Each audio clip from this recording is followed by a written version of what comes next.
Whatever comes next, if the last few years have taught us anything, it's that we can't really foresee what's going to happen.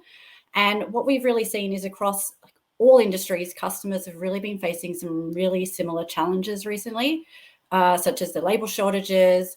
Everyone, I'm sure, has been impacted by the supply chain disruption and the global inflation, which is hurting all of our hip pockets at the moment.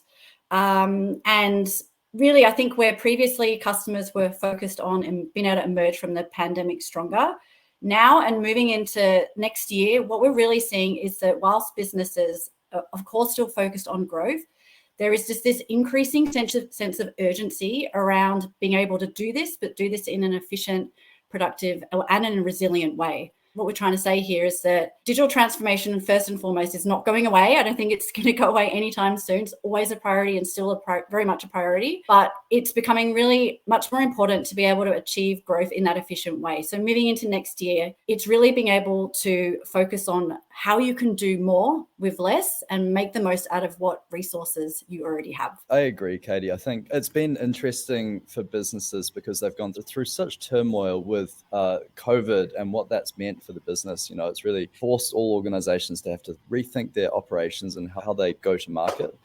And that's driven a lot of organizations to do things like make sure their websites are great and e-commerce and obvious things that companies should have been doing for a long time. They started doing during COVID. Now there's another big headwind, which is the recession, and it's quite different to COVID, and it's a similar problem, but it's a deeper problem. And companies need to consider differently. You know, they've gone through COVID and there's been government support for keeping their staff employed. Now that cliff has kind of dropped away, and we're going into a recession and no one's going to pay to keep employees there in a recession. So organizations either need to really focus on increasing their EBIT, their profitability, so that they can sustain a recession, or they need to reduce their fixed costs. So it's kind of, I see a really crucial time coming up. It's not just getting easier because COVID is over. It's actually, we're going into a similarly challenging time with potentially less government support. Wow, I guess the best thing business leaders can do is prepare for the worst and hope for the best.